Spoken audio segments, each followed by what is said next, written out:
es algo de lo que no nos gusta hablar, nos da cierto miedo, pero Jorge Torres dice que podría venir, lo voy a decir, una nueva crisis. Dilo. Es algo que no nos gusta, no depende de mí, evidentemente, pero está claro que la economía pierde fuelle. Otra cosa es que no nos enteramos o que no lo queremos ver. Al final la economía funciona, Alba, como el cuerpo humano. Antes de padecer una enfermedad grave, el cuerpo humano nos va dando síntomas, nos va dando alertas, ¿no? Es lo que se llama somatización. Oye, pues me duele mucho la cabeza, me ha salido aquí no sé qué. Si no le prestamos atención, pues está claro que se convierte en algo más grave, ¿no? Con la economía ocurre lo mismo. Los principales indicadores, pues nos dicen que los principales indicadores que predicen crisis están casi todos en negativo. Por ejemplo, Alba, el índice de producción industrial. Importamos más de lo que exportamos, la confianza al consumidor pues ha perdido puntos, las ventas del comercio minorista caen, el paro, el desempleo, hemos registrado el máximo dato desde 2011. Esto es un cóctel Molotov, tenemos ingredientes suficientes para hacer caso al cuerpo de la economía, evidentemente. Son cifras que manejáis los economistas, enseguida vamos a hablar de qué indicadores son más fáciles de entender o nos pueden hacer presagiar que podría venir una crisis, que no sería la primera, hemos tenido otras, la última hace 10 años, pero también, por ejemplo, a principios del siglo XX. Así es, y es que las personas siempre tropezamos en la misma piedra. Por ejemplo, esta última crisis ha venido provocada por esa especulación desmedida con activos inmobiliarios, con viviendas.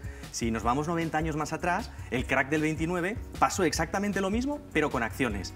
Y si nos vamos un poco más atrás, hace 400, en el siglo XV, 400 años, en Holanda ocurrió exactamente lo mismo con semillas de tulipán, con bulbos de tulipán. Esa codicia, ese afán desmedido, ese querer acumular y ganar y más y más y más, al final nos lleva pues, a la ruina absoluta, a la quiebra, al desahucio, al embargo, etcétera, todo lo que conocemos, ¿no? Bueno, y para todos aquellos que nos perdemos con las cifras bursátiles o del IPC o de indicadores o de siglas, hemos elegido una serie de ejemplos, Jorge, que nos pueden hacer ver o hacer presagiar que podría venir una época no tan positiva, vamos a decirlo así. Y uno de ellos, por ejemplo, es el pintalabios de color rojo. Así es. Tenemos muchos datos en la economía que pasan desapercibidos y que son igual de válidos que los grandes indicadores que hemos dicho. Uno de ellos es el pintalabios. Hay una teoría muy chula y muy curiosa, que es la teoría del efecto barra de labios. Y es que en época de crisis se venden mucho más que en épocas de bonanza. Cuanto mayor sea la crisis, la recesión, pues más venta de pintalabios. Ocurrió en el 29, se duplicaron la facturación. En la última crisis, 2008, pues se multiplicó un 50%. Ahora estamos en torno al 20%. Yo no sé si tenemos que decir algo más, ¿no? ¿Cuál es la explicación? Es muy sencilla. La barra de labios es un producto asequible y además es un cosmético multiuso. Se puede usar pues, como colorete, sombra de ojos y además hay un efecto también psicológico, ¿no? En crisis estamos tristes, deprimidos, apáticos. Bueno, pues con esto las mujeres os veis más positivas, más guapas, ¿no? En definitiva, y pues bueno, con más energía y más dinamismo para afrontar un poco la dificultad. ¿Qué sucede con los hombres? Nos ha llamado mucho la atención el ejemplo de los calzoncillos. ¿Qué pasa con los calzoncillos? Así es, fíjate que parece una tontería, pero no es. Alan Greenspan, que fue el presidente de la Reserva Federal, para que se entienda, el Banco Central de Estados Unidos, casi nada, bueno, pues para valorar el estado de la nación se fijaba en cuánto tardaban los hombres en cambiarse esta ropa interior. Y es que la venta de calzoncillos es estable, menos en crisis. ¿Qué sucedió en 2008? En crisis, Alba, fíjate, puede parecer una cochinada, pero es así. Los hombres alargamos, estiramos la vida útil de esta prenda. En 2008 las ventas cayeron un 28% y ahora están en torno al 2%. Es decir, vuelve a haber indicadores, vuelve a haber indicios que respaldan este indicador. Algo parecido con las corbatas, aunque a la inversa.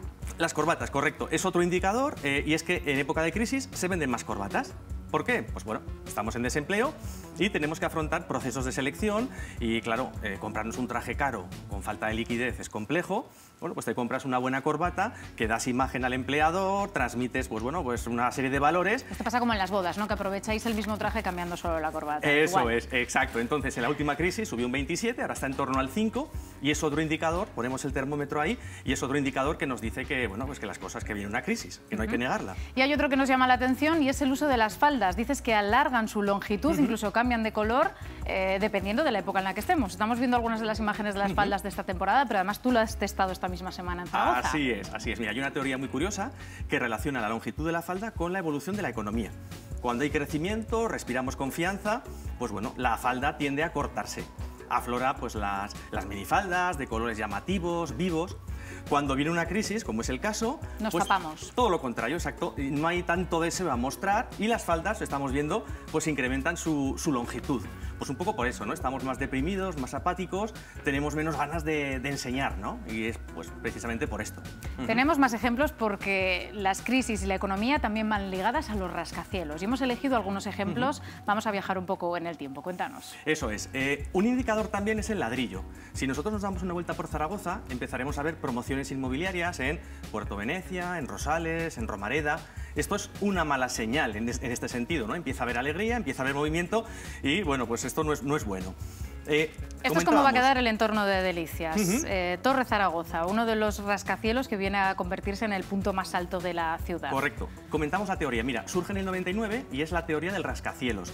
¿Qué ocurre? Los grandes rascacielos se proyectan y construyen un poco al amparo de la crisis. Y hay un dato más curioso. Cuanto más altos es el rascacielos, más cerca está la crisis. Mira, aquí tenemos el edificio Chrysler de Nueva York. El crack del 29 justo coincidió cuando se puso la primera piedra de este edificio. Curioso, ¿no? Venimos más acá en el tiempo, crisis del petróleo, el 73, las famosas y desgraciadamente desaparecidas Torres Gemelas, el World Trade Center, pues bueno, fueron el indicador de la crisis que venía. Y esta última crisis, Dubái, 2008, el edificio Burj Khalifa, pues evidentemente ocurre lo mismo, ¿no? Grandes desarrollos urbanísticos que preceden a las crisis. Entonces, ¿quieres decir que esta construcción de un rascacielos en Zaragoza podría ser también una señal? Es una señal, es una señal. Es el rascacielos más importante y más alto de la ciudad. Esta va a sobrepasar límites que hasta ahora desconocíamos y estamos hablando de 30 plantas, de 285 viviendas. Bueno, puntos suspensivos, continuará, ¿no? ¿Y por qué momentos complicados nos da por edificar hacia el cielo? Porque justo cogemos el ciclo tarde. Piensa en la Expo del 92 en Sevilla, piensa en la Expo de Zaragoza. Todos los grandes proyectos faraónicos, como la economía está tan recalentada, pues justo ocurren siempre al final, cuando el mercado pincha y se da la vuelta. Y hay otro ejemplo que les va a encantar y es que seguro que les ha pasado, han viajado a diferentes países, han ido a una conocida marca de hamburguesas o una tienda de hamburguesas que todos hemos podido visitar y a la hora de entrar en esta tienda en diferentes países el precio que recordamos de España no es el mismo. Esto tiene un nombre y es el índice Big Mac. Así es un indicador... No es broma, esto lo manejáis los economistas. Lo manejamos y es válido a nivel internacional, exacto, lo elaboró The Economist, el prestigioso medio, y al final dices, una hamburguesa no me dice mucho, ¿no?